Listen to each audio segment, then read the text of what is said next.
And we are back with another little old podcast from Pasadena. I'm Victor Cass, retired police sergeant, over 30 years experience, all the Pasadena, California Police Department. And I'm here with my co-host, the historian, Alyse Beal.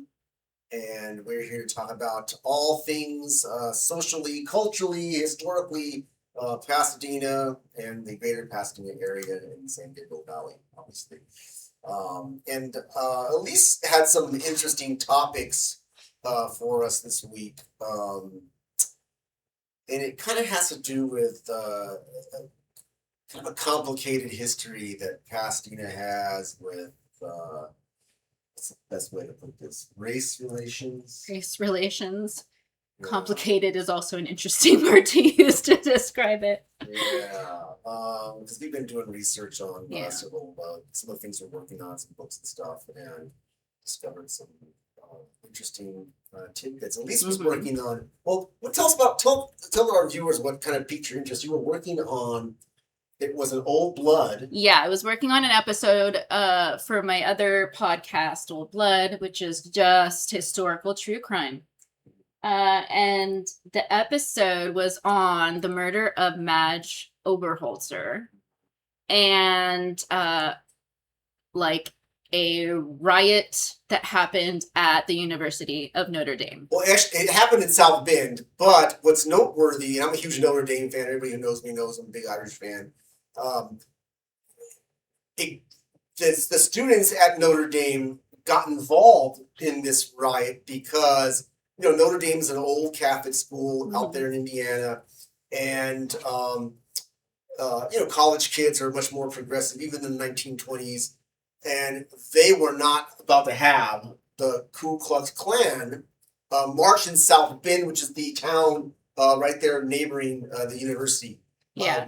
So let me pause for just 1 second. So the Ku Klux Klan, the KKK, first started around the Civil War and Reconstruction and era, right? Ended in that era with President Grant.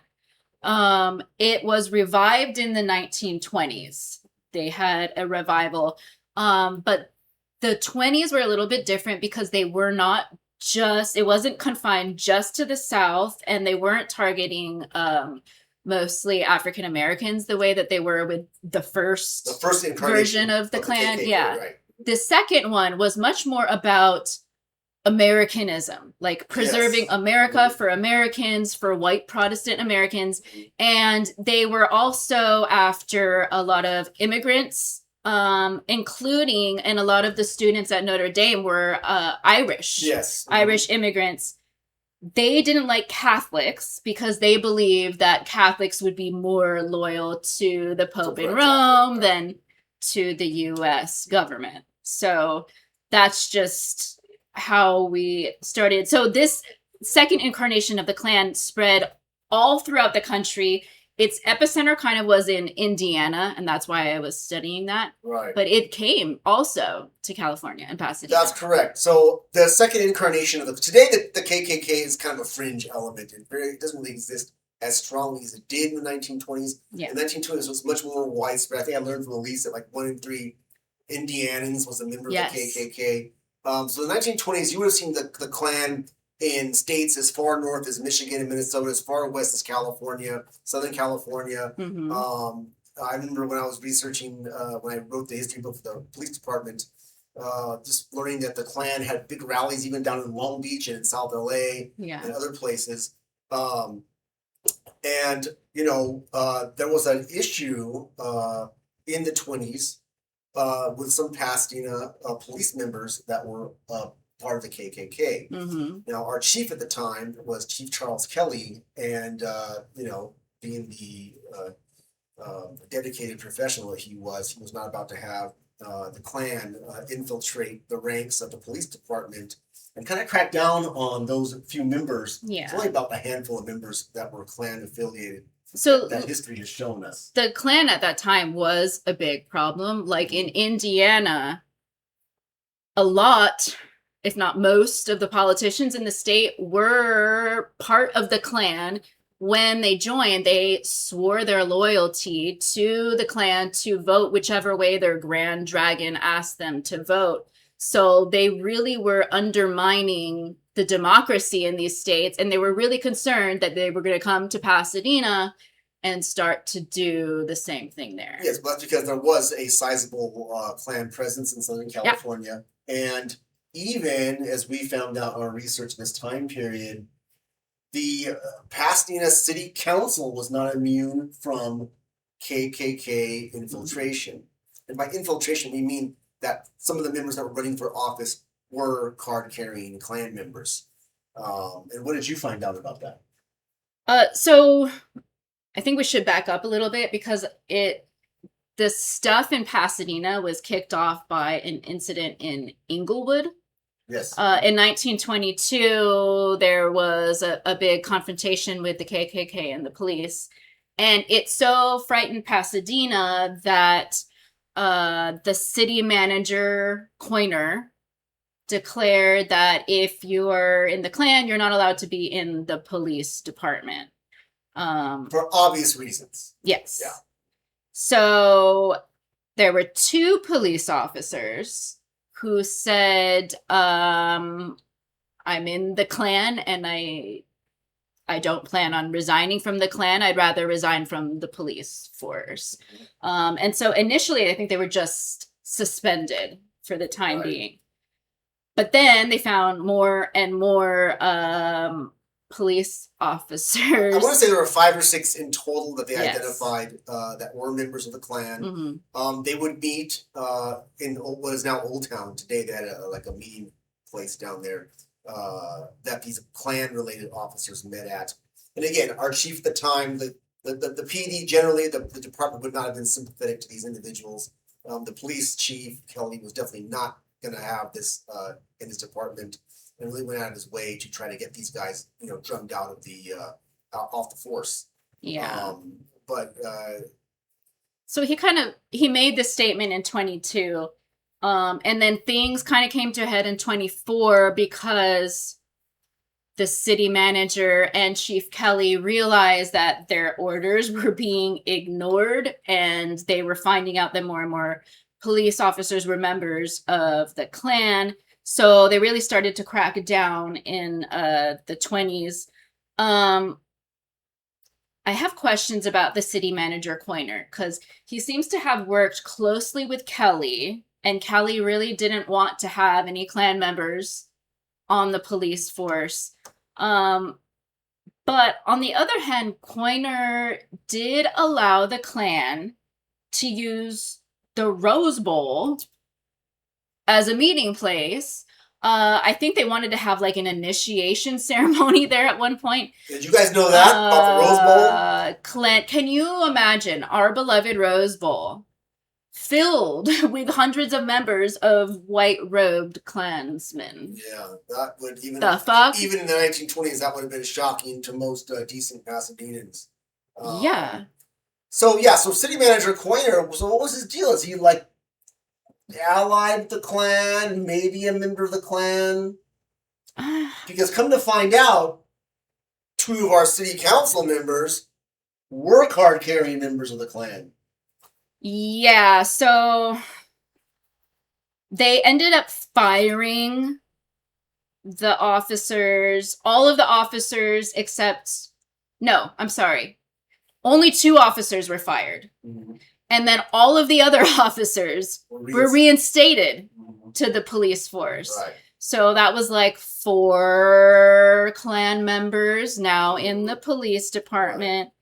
Right. Because, the Klan was threatening to sue the city, I believe, at one point, saying that their constitutional rights were being violated, that, they should have the right to. I'm sure that Chief Kelly, once these guys got their jobs back, had to really lay down the law with these guys, say, look, you can't do any Klan activities in uniform.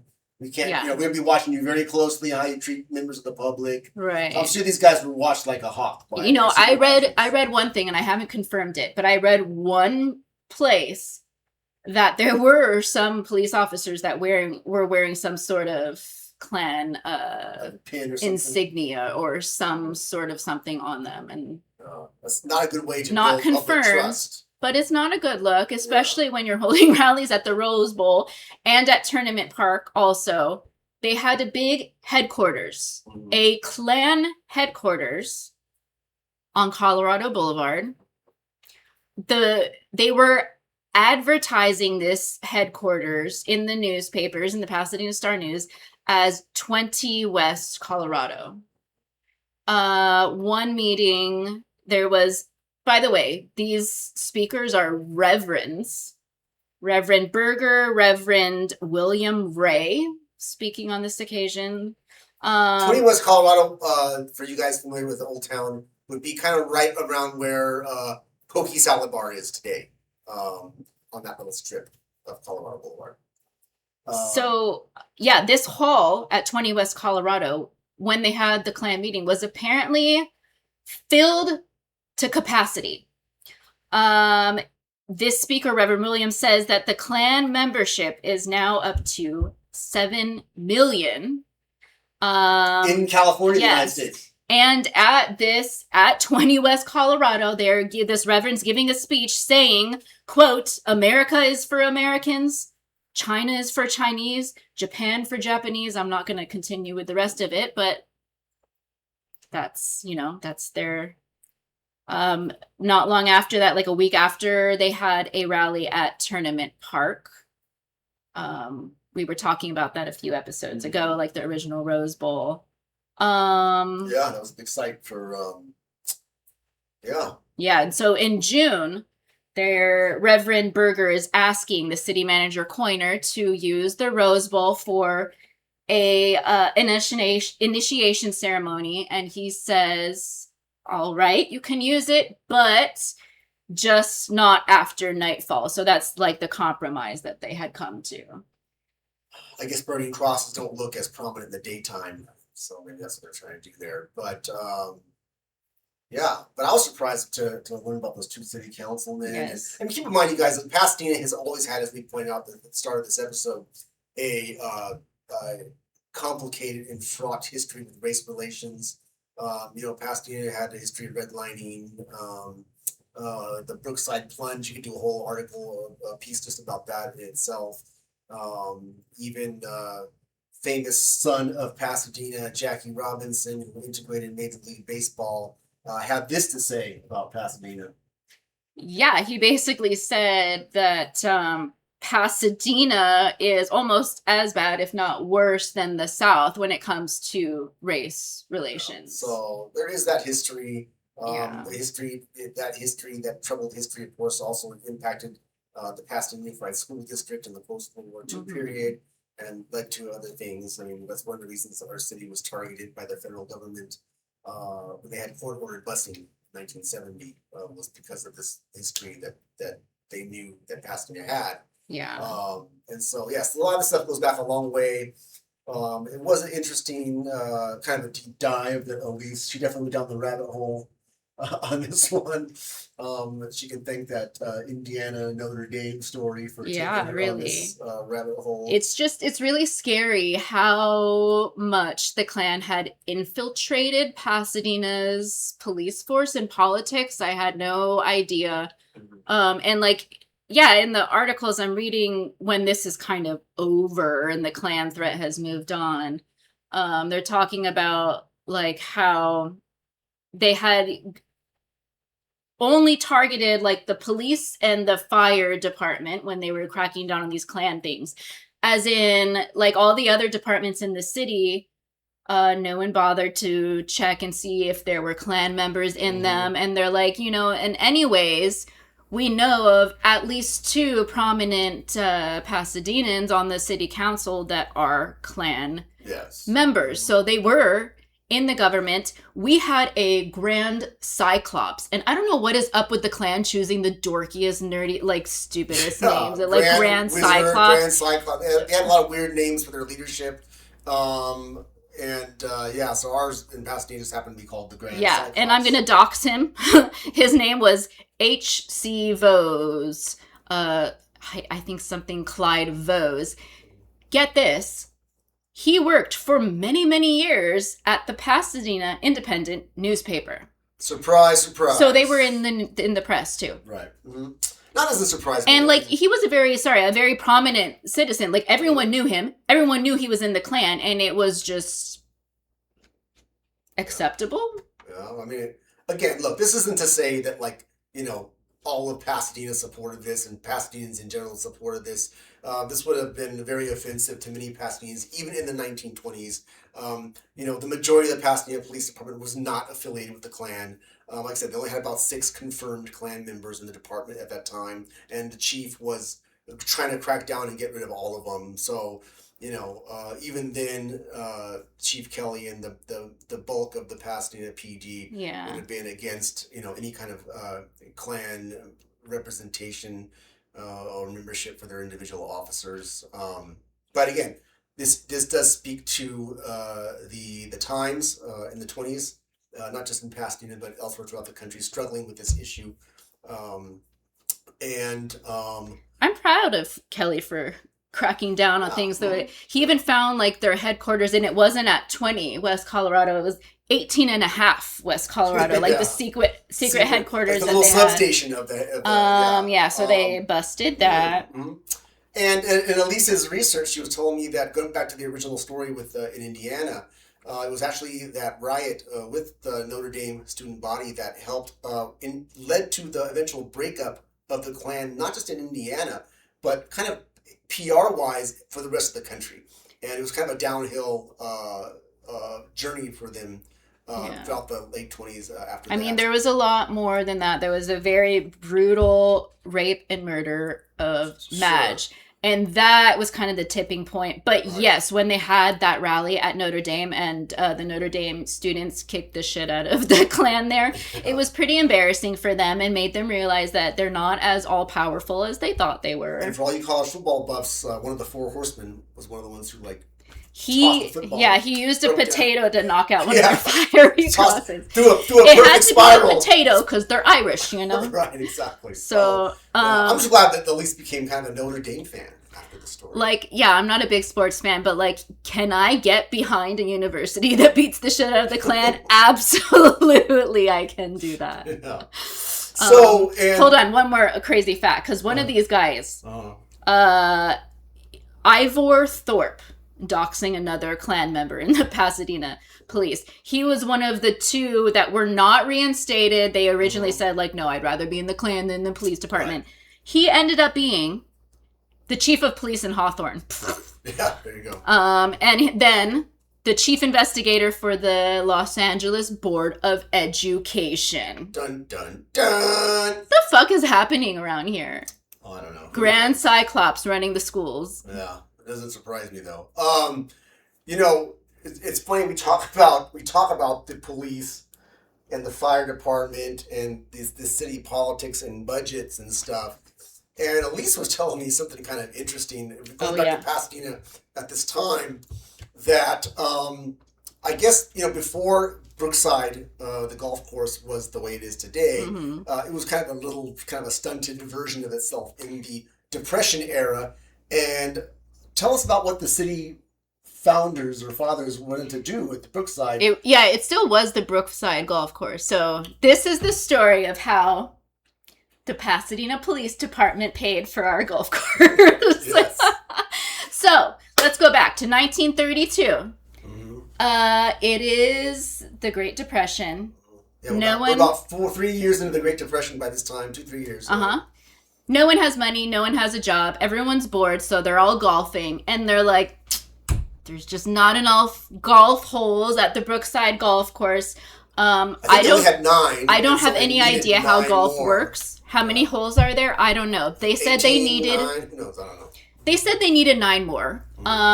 They were really bored, I guess. So but they had to find the money. The problem is, there's no money. It's a depression. Where are they going to get the money from? The police department. Well, hold on. So, so the city of Pasadena, the way it's organized, every department, they have a head and they have a budget. Okay? And for whatever reason, the powers that be in 1932 said, well, we have this money that's kind of allocated to these individual departments, and the budget that we think we can get the money from to pay for these new 9 holes at Brookside is going to have to come from the police department's budget. It is the largest. I'm sure back then it was the largest budget. Today, it's still the largest budget. So it seemed like a natural place for them to get this money. But they had to kind of sell it, if you want to call it, sell it to the police department, the rank and file, by telling them. Well, they gave them a choice. It's not like they sold it. Like they're like, no, really we're going to build this golf course, and it's coming from you guys. But we'll give you some semblance of a choice here. Everyone loves a choice. So you guys, we can either fire a few of you, or you can all take a little bit of a pay cut. So the officers are like, maybe don't fire us. I guess we'll just take a little bit of a cut and keep everyone together. So they had their salary cut by 10 to 19% to fund so that we could have our new golf course. I think they need to change the name of the golf course to the Pasadena Police Golf Course since they funded it. And now that you're retired, I feel like you need to put up a little plaque there or something saying funded by the Pasadena Police Department for having this golf course here, because it all came out of our paychecks in 1932. So that was kind of an interesting little side note. And like, what's funny is like this is also prohibition too. Like things are crazy. There's tons of crackdowns on like everything at this time. Mm-hmm. They need the police more than ever. But no. Yeah, let's take money out of their budget so they can build a golf course. That was kind of an interesting little side note to the police story. This kind of turned into like the police. The police episode, yeah. But you had something else for us, didn't you? I did. Another tale. And this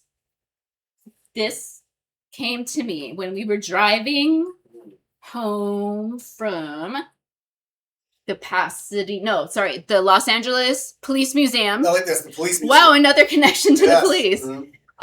Which was amazing in Highland Park. Yeah, you guys haven't seen this, the LAPD museum in Highland Park. Yeah. Go out there. It's a great museum. It's housed in a former police station house. I guess it was Station 11, the LAPD back in the day. Mm. And it's a cool little museum. A lot of original artifacts from some famous episodes. They had the original booking photo of Richard Ramirez. The Night Stalker. They won the cars from the North Hollywood shootout, and they had the actual gear and the guns from all the North Hollywood robbers that were killed in that incident. Yeah, I have to say it is one of the better museums that I've been to. I was very impressed with it. So anyway, we're on our way back. On the 210, there's a freeway bridge. Yes. Right between Pasadena and La Cañada, right? Kind of like when you're approaching the exit to go to Art Center. If you blink, you're going to miss the sign. Mm-hmm.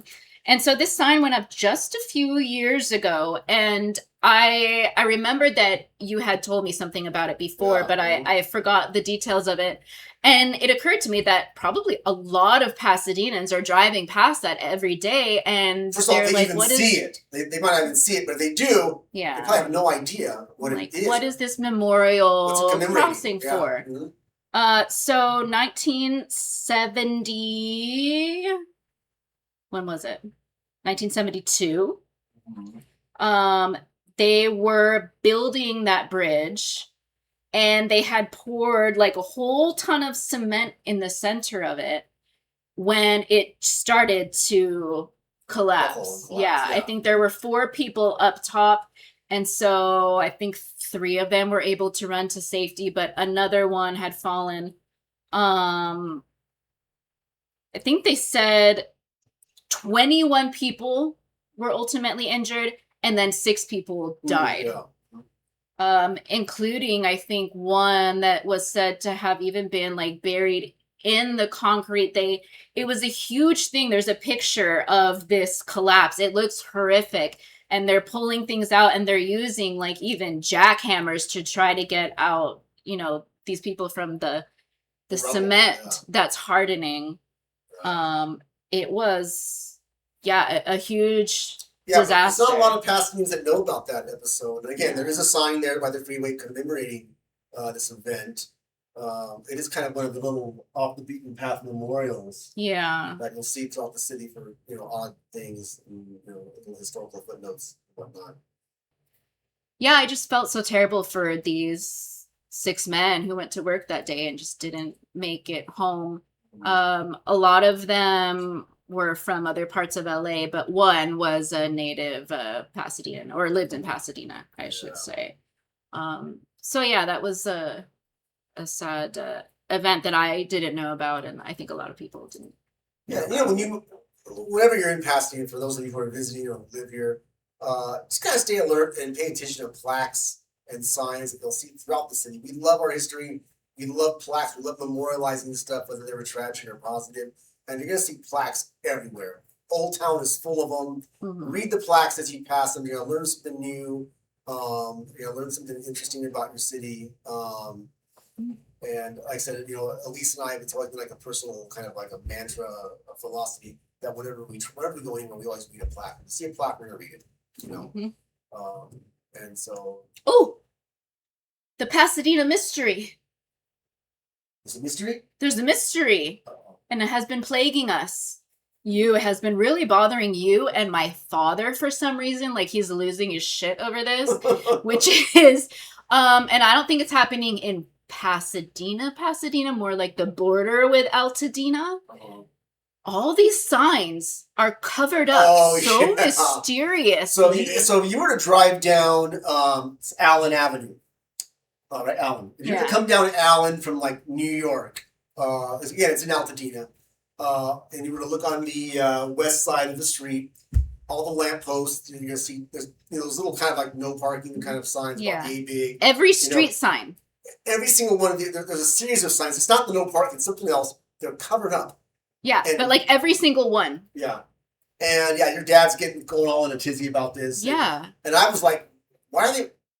One, I was like, why are those signs covered? But two, I was like, what the heck did those signs say in the first place? Like, I kind of want to go like lift one up and look and read. Yeah, and like why if you don't need those signs anymore, like why not take them down? Yeah, and so my theory was maybe they were put up because of the Eaton fire, and so it's like parking that they didn't want to enforce at the time. But then why were every sign that I saw was and they only go down to about, like we said, Washington Boulevard. I think maybe one more past there, but it's all in Altadena really, and the signs are covered. And I haven't really paid attention to other streets up there to see if there's other ones, but they're definitely covered on Allen Avenue. And so you got to ask yourself, what the heck are these signs? Why are they covered? And what did they say? My dad's at the point where he's like, I'm gonna just get out of my car and rip off the sign and see what it says. I'm very curious to see what the sign originally said. And anybody out there listening to this, if you guys know what the sign said, please help us solve our mystery, because we're losing our shit. What are these signs? Why can't we see them or know what they are?